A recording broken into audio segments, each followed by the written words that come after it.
thanks to the Prime Minister and to the Chair of the Parliament and to the new United Nations Resident Coordinator here for your kind and encouraging words.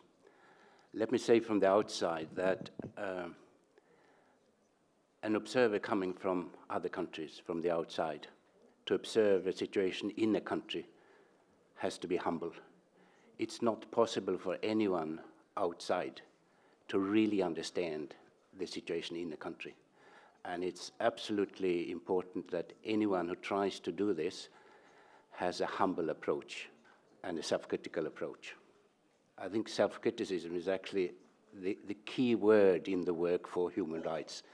And when I'm asked by various people that how I evaluate a country or a government or compare with other countries and governments, I would say I abstain from comparisons because it's not possible really to understand the situation in each country. But one thing that is crucial is whether there is in the government an element of self-criticism, an openness for the fact that changes can always be made. We are never through when it comes to implementation of human rights. There could always be improvement.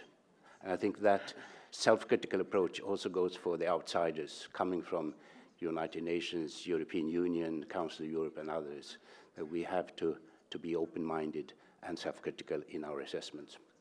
Having said that, I do think that there may be some value in having people coming from outside with somewhat fresh eyes, because if you're inside, there is always a risk that you come too close to the problems and may not completely see the overall situation because you are so deep into the concrete daily problems.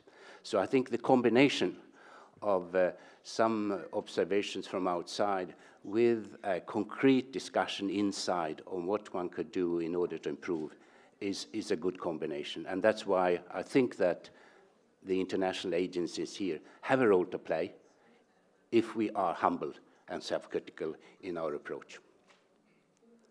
When doing this report, I of course had to look backwards and see what had happened and what the situation was.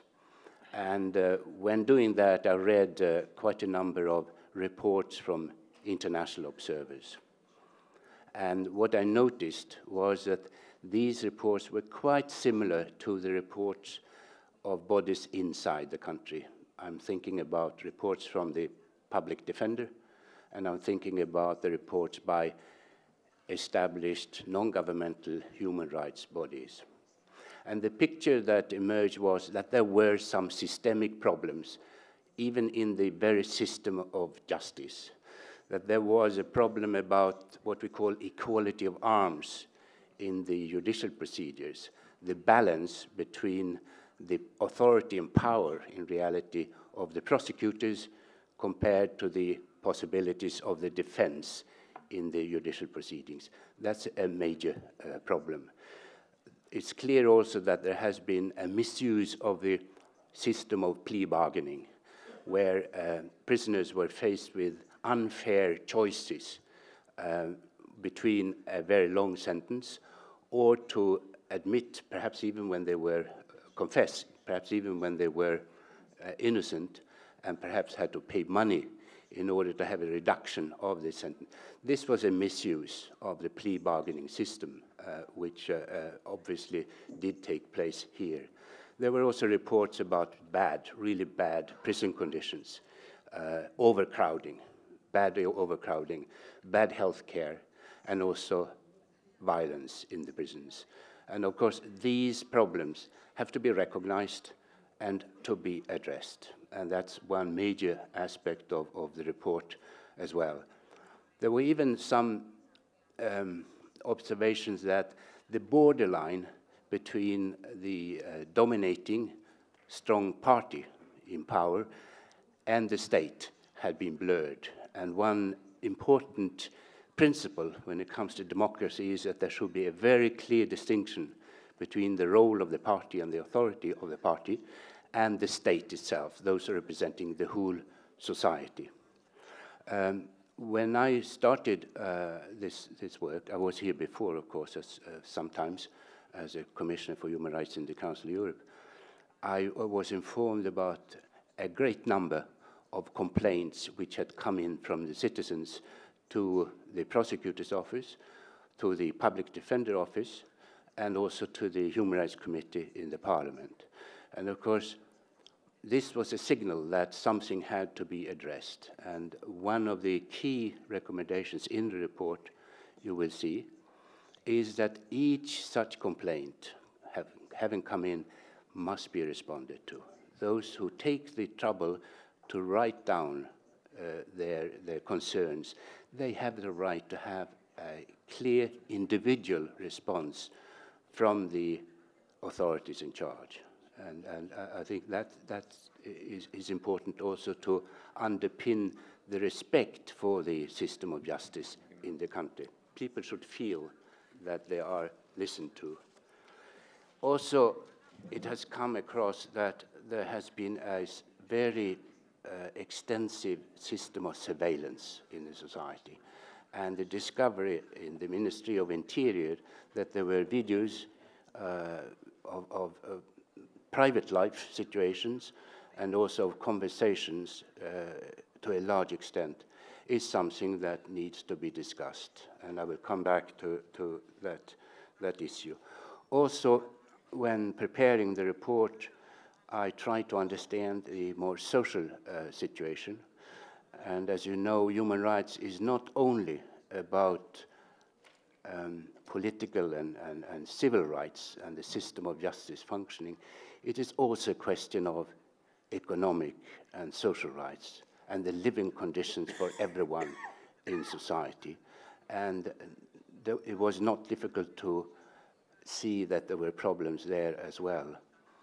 The previous Prime Minister made a very positive gesture in the sense that he took part in a meeting organized by UNICEF in order to underline that there were problems when it comes to the rights of children.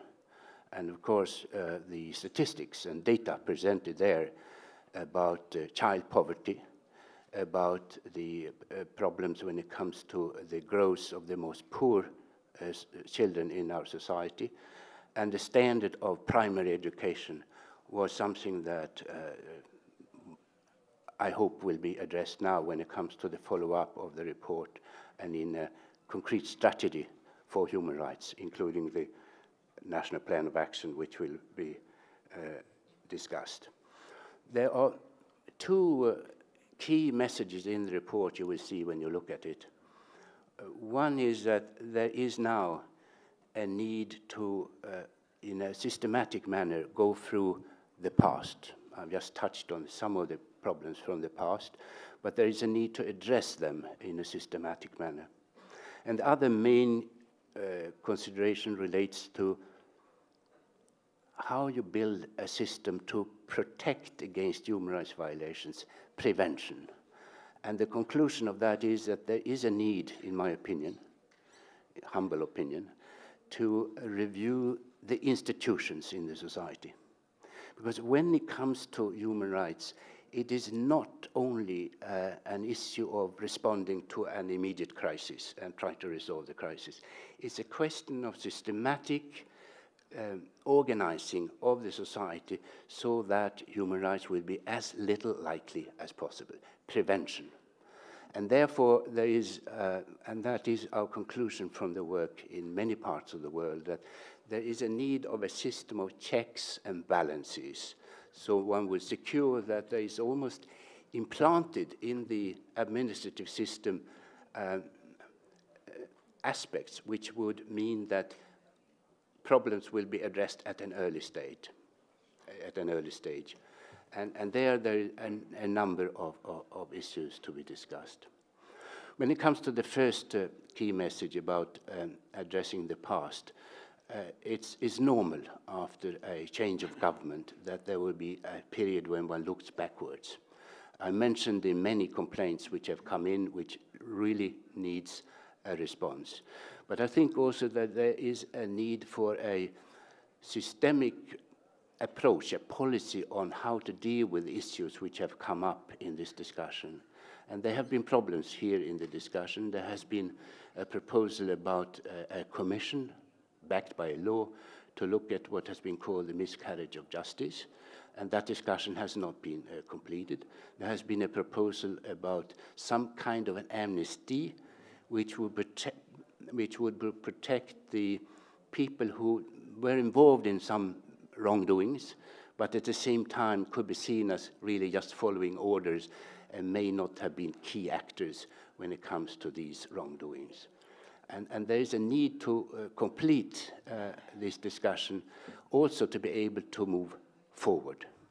There is, of course, a discussion with also international participation about the cases of people from the previous regime, office holders in the past, who have been charged. Some of them are in pretrial detention, others are charged but at liberty for the moment.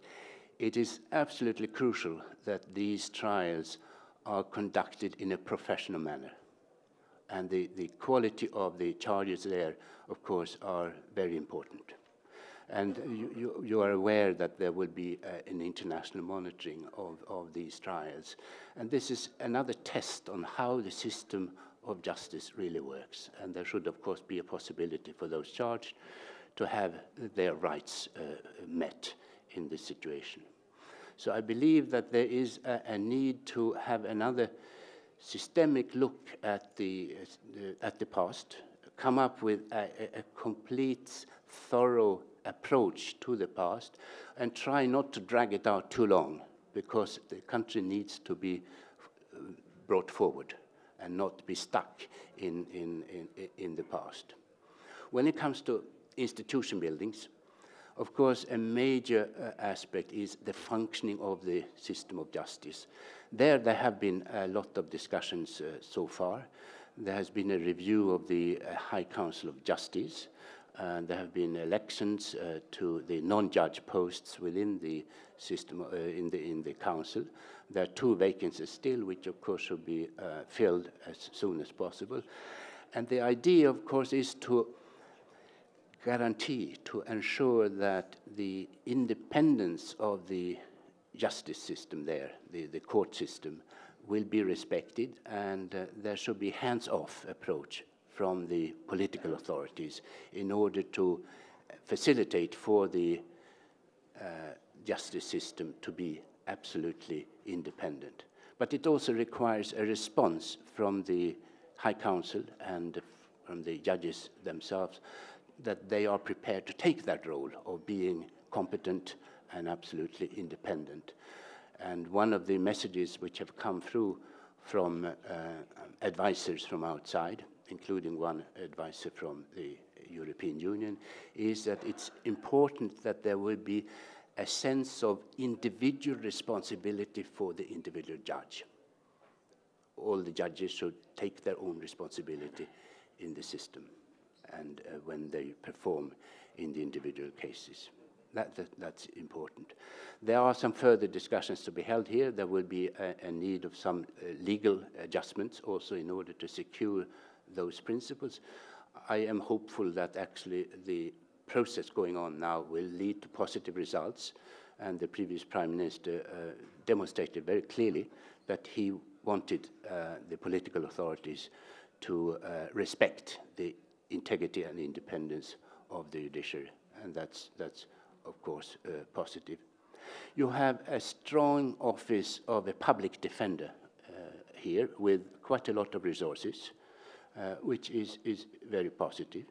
Now there are some changes being made which will influence the public defender's office. For instance, there will be a law on anti-discrimination in the country, and part of that legislation will be some kind of mechanisms to ensure that discrimination will not take place and to respond to problems. So there is a mechanism to be created there, and of course that mechanism will have to relate very closely to the Public Defender's Office, so that invites for discussion. There's also within the Office of the Public Defender a Center for Children's Rights. I think one result of the discussions on children now, and with the cooperation and good advice from UNICEF, will be that there is a need to increase the resources for work for the rights of children, and that may also affect the situation of the public defender.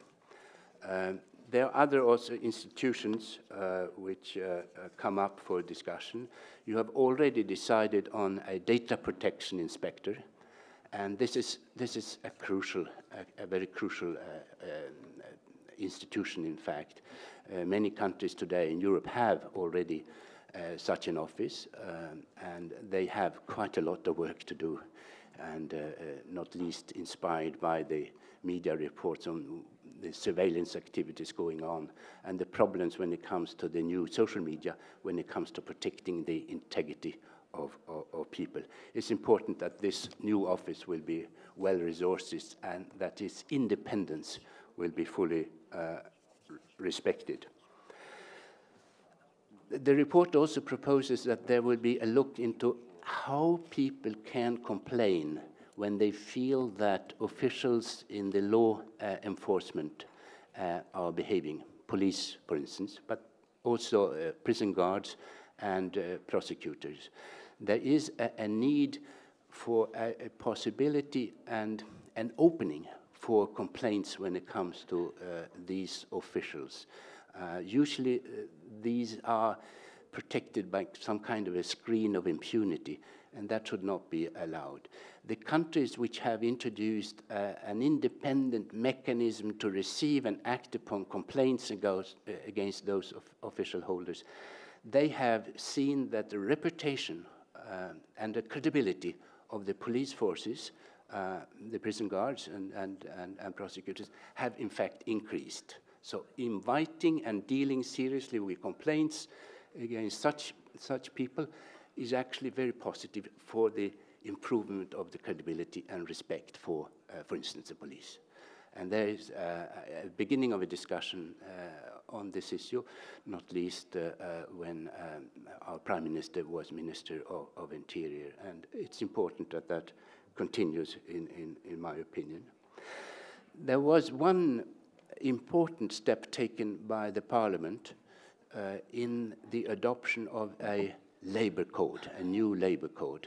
As you know, the International Labour Organization, ILO, had rather much criticism against Georgia when it comes to the rights of workers and the labor market situation when it comes to basic rights.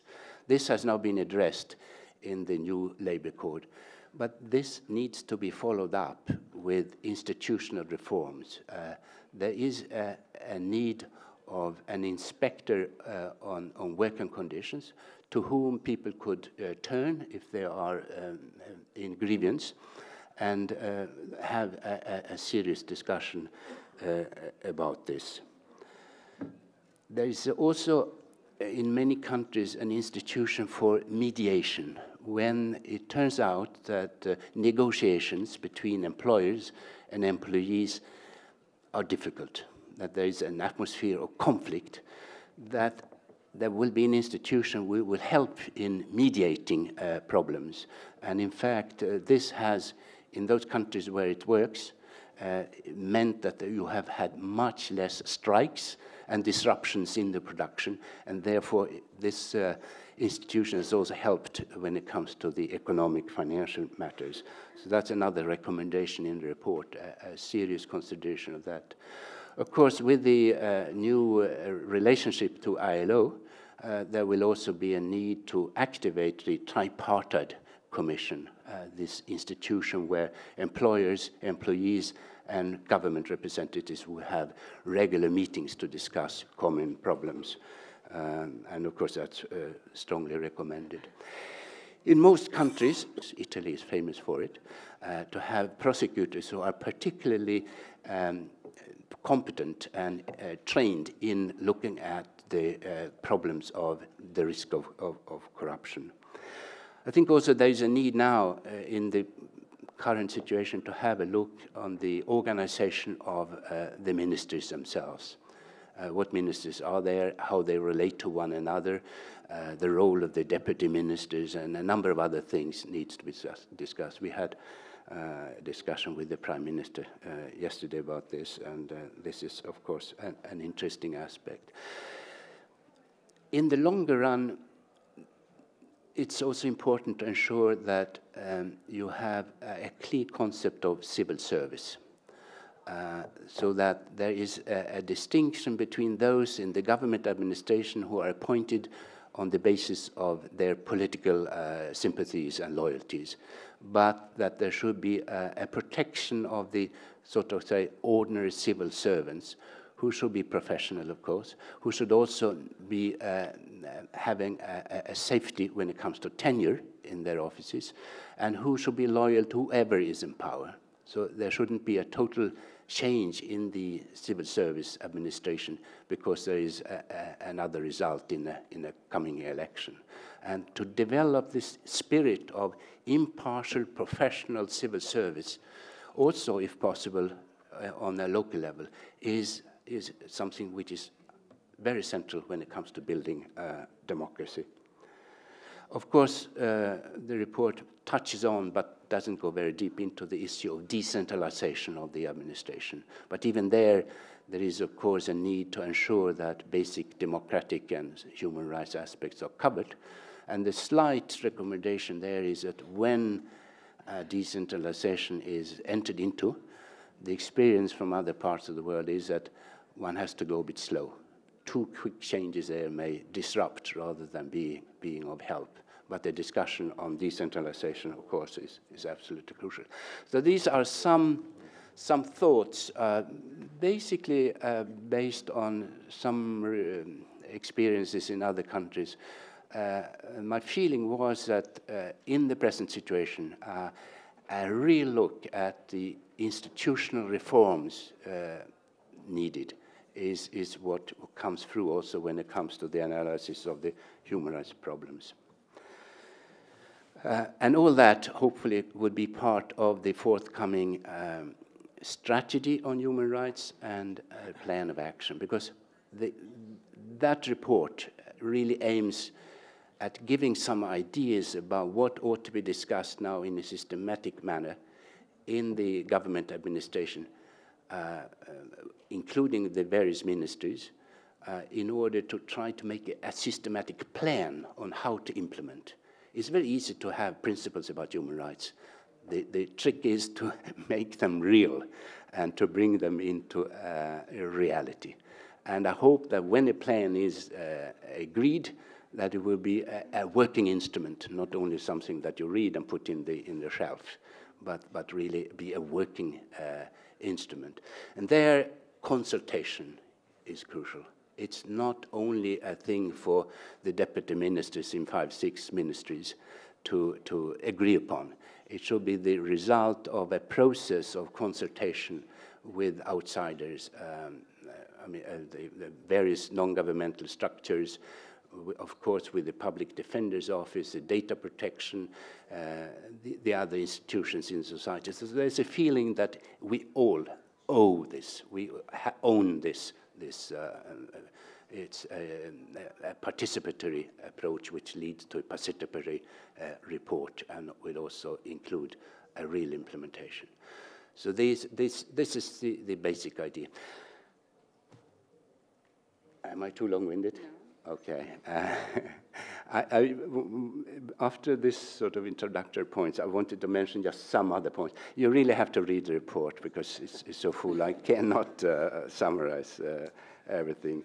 I think I mentioned the key points when it comes to the judiciary, the separation, respect for the integrity, but also having a bit of pressure on the judicial system so that they keep up to the standards. Of course, the next immediate step is to appoint the two non-judge members of the High Council and encourage a constructive discussion there. The High Council of Justice will forever be an extremely important body in the system. here. There is a need to have a discussion with the prosecutor about improving and lifting the competence in the team of prosecutors. Sensitive, but very important. There has been a tendency also in Georgia, but in many countries, unfortunately, that pre-trial detention, so you detain people, to deprive the liberty of people before the guilt is proven in due process. And it's important to settle very clearly that you don't put people in detention if there aren't very strong reasons for it. And the only reasons acceptable when it comes to pre-trial detention is when it's clearly a risk that the suspect will abscond, disappear, go to another country or so. That may be one argument. Another argument is that if there is a risk that the person will destroy evidence or put pressure on witnesses not to witness against him or her, that would be another good argument. But to make pre-trial detention sort of automatic, like a routine, is not acceptable. So there is a need to clarify the approach there, of course. When it comes to the penitentiary, the prison system, there was a conference yesterday about the health, and clearly, from my perspective, there has been radical improvements when it comes to the situation in prisons. There may still now and then be a risk that we have this kind of gang rule situation with what is called here thieves in law, where some of the inmates take control over other inmates, and there may also be a risk of violence there. Of course, it's important to keep an eye on this so that one doesn't lose control. Hopefully also Georgia could begin to think in terms of alternatives, alternative punishments when it comes to imprisonment, alternatives to imprisonment. Frankly, this hasn't worked so well in quite a number of countries. There's been talk about it, but I think it's quite important to try a discussion on this because to put people in prison is usually not so productive, in fact, and it could be quite destructive. And it has also, of course, quite an impact on families. Families may be in trouble already before imprisonment, and of course imprisonment for one member of the family may make the situation worse.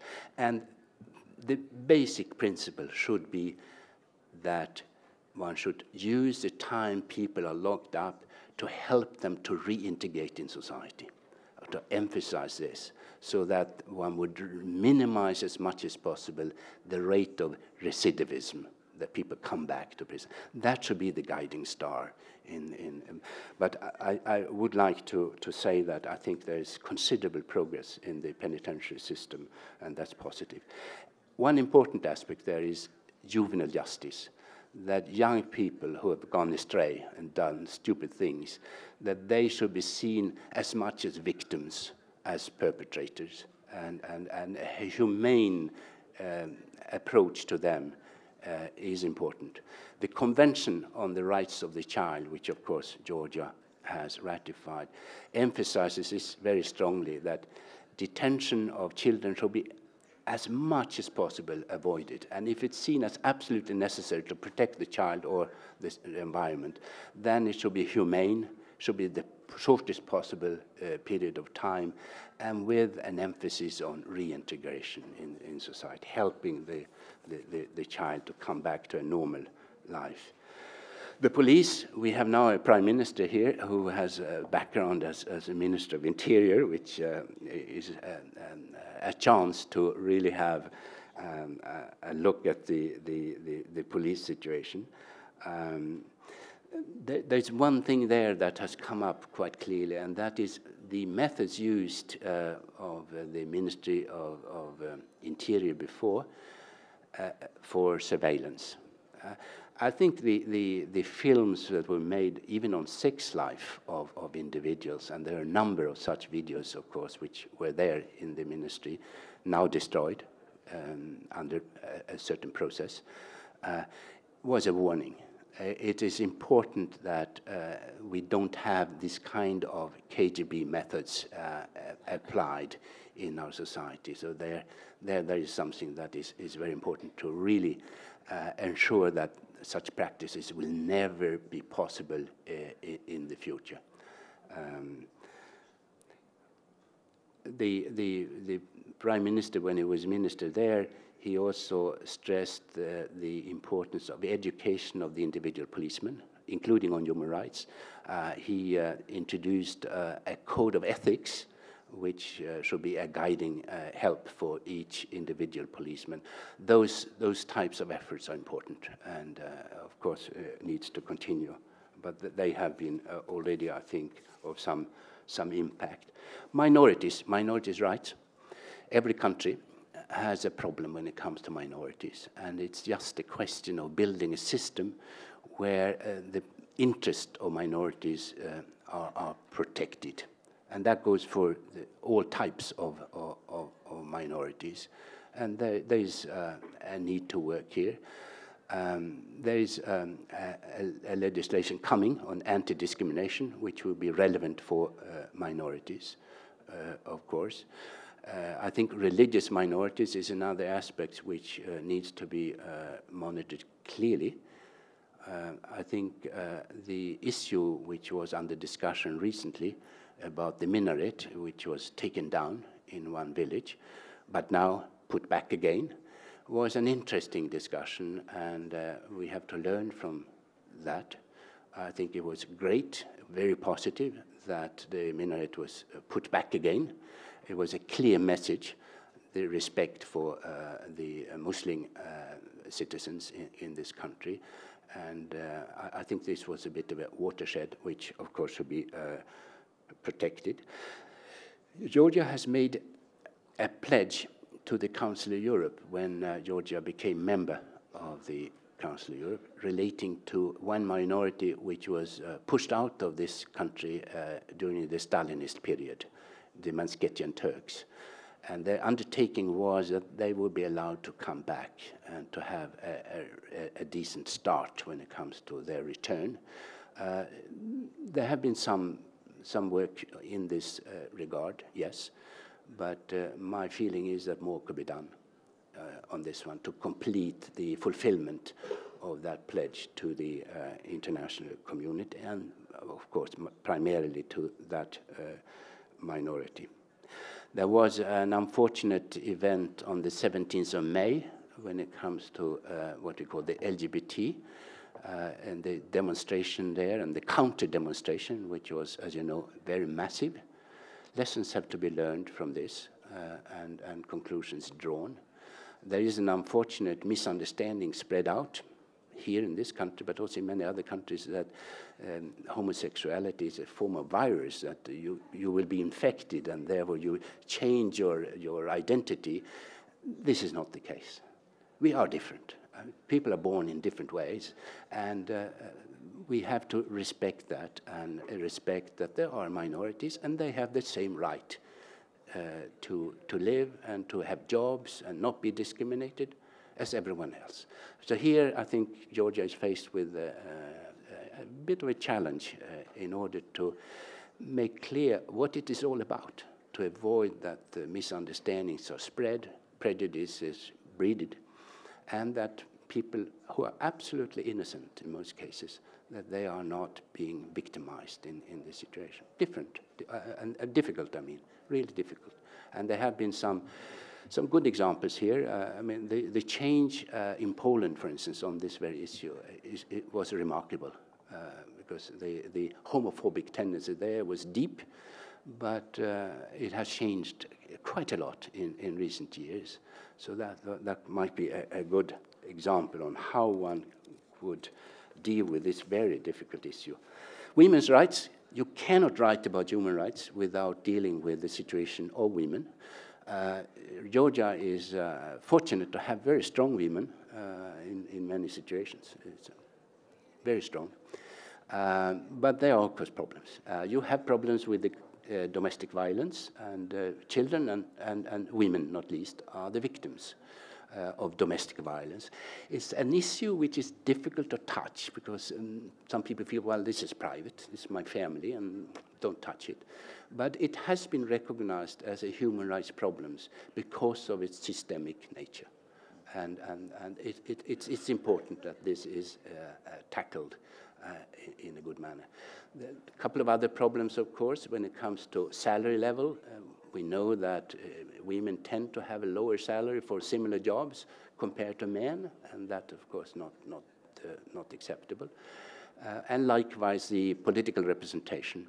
I mean, the idea that is there now is that if you have in every political assembly at least 40% of one of the two genders, then you are okay. But if you have lower than 40%, there is an implicit problem here which ought to be discussed. Children, I mentioned children. I recommended further cooperation with the excellent office of UNICEF here and addressing the kind of problems which came up at the conference in the late spring.